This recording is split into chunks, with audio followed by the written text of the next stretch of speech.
NSJT, no secrets, just truth. Jezreel Emil Kavan. Power. You have the power to change everything in your life. You have the power to set yourself free. You have the power to conquer the enemy. You have the power to see the victory that you have been longing for. But as they say that with true power comes responsibility. The question is, are you responsible enough to use the power that has been given to you from birth? Your voice is a mighty voice that is heard in the hollow halls of men and in the realms of heaven. We have to begin to believe in ourselves. We have to begin to believe in others. We have to begin to shape our world by the definition of the power that we have inside of us. It is divine power that gives us the strength to endure the darkest day. It is the divine power that feeds our body and feeds our soul so that we may give forth something that is truly amazing. Only the great Creator could have given us such divine power to be able to have a conscious mind, to know that we have on a shirt, to know that we have on shoes, to know what color something is, to create words of our own and be able to speak with authority. For when Pontius Pilate asked Jesus, by what authority do you do the things that you do? It was Jesus that returned the question unto him. By what authority do you do the things that you do? We have to believe that we are summoned before God before we even get chastised by the sperm meeting the egg, that God had already spoken life to us, that God had already given us a message to give the rest of the world. The question is, have we finished defining that message? Have we finished creating the perfection of his creation? Like a raw and rugged diamond, we must be shaped, we must be molded carefully so that we are looking at a precision cut. We have to begin to forgive ourselves for the mistakes that we have made using the power and authority of God. We have to begin to forgive ourselves for the injustices that have happened in our lives. We have to begin to forgive ourselves from the things that others have done to us. I say this because I know from personal experience. Born with divine power of discernment, born with the divine power of love and faith, I believed in my faith that I will reunite myself with the Master Creator, that I will be able to stand before him. But before him, I would love to lay out a speech of things that I have accomplished by his will, that I have accomplished by his grace, by his love. I want to be able to look in the eyes of the angels and say, I have loved God as much as you have loved God, that I have stood for peace as much as you have stood for peace. I have come to the aid of those who have been lost in the wilderness as much as the angels. See, I don't plan on going into heaven being quiet, being reserved, standing in the background afraid because I have learned nothing in life. I have learned how to use the power that God has given me. I have learned how to use the breath that he wakes me with every morning to inspire one, hoping that that one will inspire many.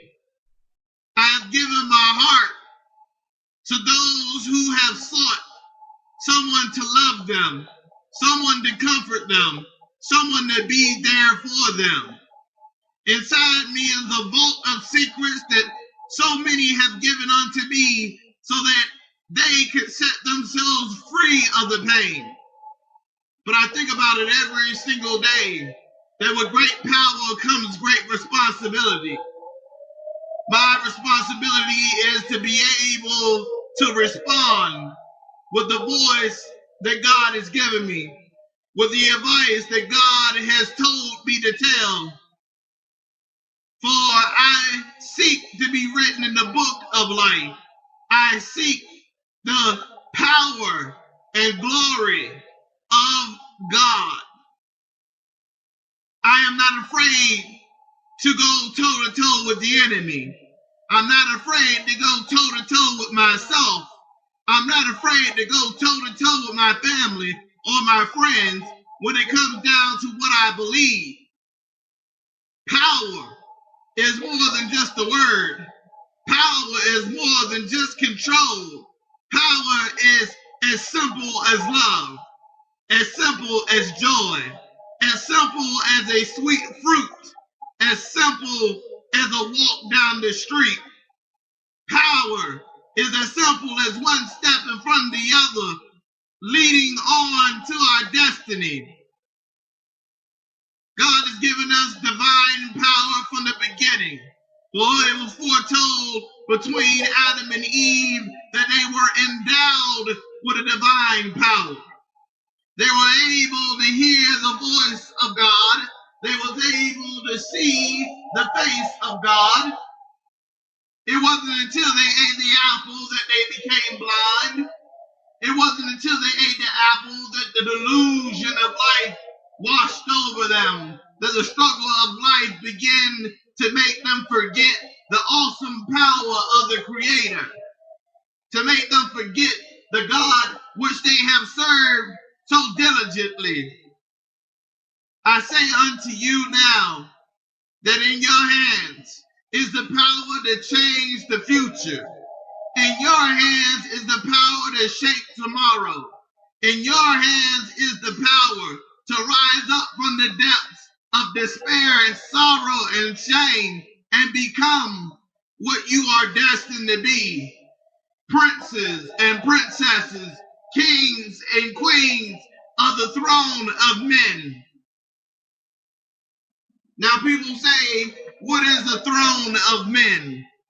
The throne of men is the ability to be able to sit among those who you count upon as part of your nation. It is those who have risen to the top by divine power, to be able to look upon man and have empathy and know that what happens to them could happen to you. To know that it is you who are the forager that brings forth food at a time when there is no food. In our day and time, it means those who pay their bills, those who struggle and strive to ensure that they instill knowledge into their children. Those who instill the moral compass into their children. Those who live by a code of honesty and honor. Those who are willing to be gentlemen to ladies. And those who are willing to be women and give not of themselves something that they cannot replace ever again, and that's their bodies. Now, I know the generation that I live in, not everybody feels the same. Not everybody is willing to hold the responsibility of the power to be, but they're willing to live life in the ditches, in the barren wastelands, in the wilderness. They have grown comfortable living their lives in the dark, that when we flicker that light of hope, of peace, of grace, of joy, that it blinds them. They say to themselves, oh, look at this magnificent light. Maybe it's for someone else. Maybe maybe it's onto a place of terror. That they become paranoid, thinking that somebody is haunting them, so they go deeper and deeper into the darkness. We know some people like that loves drama, that is constantly fighting for no reason. They have not achieved their goals. They keep putting it on the back burner. This has all to do with power. Because the power that you are endowed with can turn back the clouds of storms that are ready to rage. They can topple mountains that are in your way. They can illuminate the angels around you. They can set you free of the chains of bondage. In this life, we must not be afraid to be our true self. In this life, we must not be afraid of the power of ourselves. In this life, we must be ready to combat the evil that comes upon us and comes upon our family and our friends and any wandering soul that is around us. We must not tolerate it, not for 1 second, not for 1 minute, not for 1 hour, not for 1 day. For if you do, you are just as bad as the enemy. When you can sit back and watch somebody else's life be torn to shreds and not think about what will happen to your life when the enemy comes your way. When we fail to protect those who we love, when we fail to protect those who is around us, we fail ourselves and our master creator. For he teaches us of love. He teaches us of peace. He teaches us of strength and courage and moral fiber. He tells us what to do and how to do it. He is with us always. Some people might call him your conscience. I say that he is the divine right of a nation. He is the divine right of a human being. He is the divine right of the outcast, of the poor, of the motherless and the fatherless. For that reason, he says, do not encroach upon the valley of the motherless or the fatherless. Do not remove the milestones upon the path, for they mark the road of the ancestors from back in the day to now. He said to us that there will be a perfect generation that will come. He said to us that there will be he who will overcome, and he shall dash all nations to pottery.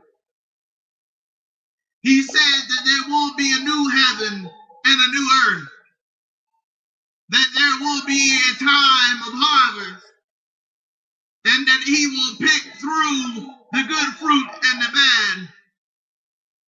He said that there could not be good fruit upon a bad tree, but there could be good fruit upon a good tree. He said that the kingdom of God is as small as a mustard seed, that when you plant it amongst good soil, that it grows into a mighty tree, giving shade unto the animals and the birds, and mankind as well. He said the kingdom of heaven is inside you and all around you. I'm pretty sure after all this time of reading the Bible that you understand now what he has been trying to say in his parables. It's okay to get lost in the world sometimes. It's okay to get lost in your daydreams sometimes. It's okay to go out into the world and make mistakes. But when it's time for you to come home, you must return. You can't languish out in the streets with no roof over your head, with no food in your mouth, with no substance. And he's talking about the word as well as the return to the flock. God is a great shepherd. He leadeth us by still waters. He reminds us that the valley of death has no power over us. He reminds us that in him is power.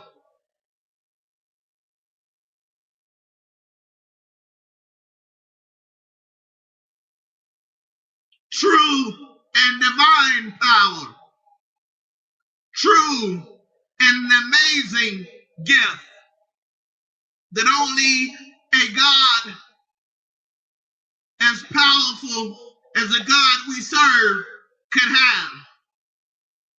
For he has allowed us to have a voice to speak with authority. He has allowed us the hands to shape a destiny that will change the course of lives all over our life. I say to you today, believe in the power of God. Believe in the power of you. Believe in the power of others. Now, I know some of us do not fight on the same side, but we must remember that our power that we get from our God is stronger than any other power there is. That the wisdom that we get from our God is more powerful than any other wisdom there is. That every time that we wake and rise up out of bed is a new opportunity to flex and show that power. Using it in a responsible way, we can change the course of time. We can change the course of our families and friends. I know it's not easy thinking about tomorrow when today is so hard to get through.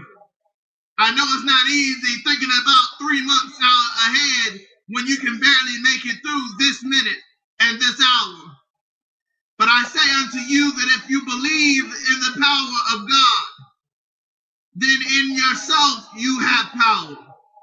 Power to heal, power to restore, power to have courage, power to let the world know who you truly are, a child of God, a servant of God. It's time for us to begin moving the mountains that block our way out of the way. It is now time for us to begin reshaping our lives to meet the demand of our world. It's now time for us to break loose from the chains of the enemy. It's time for us to do the will of God and not our own. It's time for us to share our story, no matter how hard it is. I'm here to tell you, be not ashamed of your story, because it is your story that has power to give someone else the strength to go on. When I was going through my own turmoil, it was those who spoke to me of their lives that gave me strength to strive harder, to defend harder, to define who I was, what I believed in, what I refused to do, what I would do when the enemy came up against me trying to tempt me. What I'm telling you is that many will say that you have no power to change anything in your life, that you are dependent upon God to change everything in your life. What I'm telling you is God has already gifted you that power, that strength, that mercy, that grace, that love, that peace to change your life. You can do it. All it takes is one step forward, one step closer to him. Remember the man who said, all I need to do is touch the hem of his garment and I will be saved and I will be healed. Remember that is you. That all you have to do is reach out and touch the hem of his garment. Touch the word and you shall too have the power and the authority to change lives.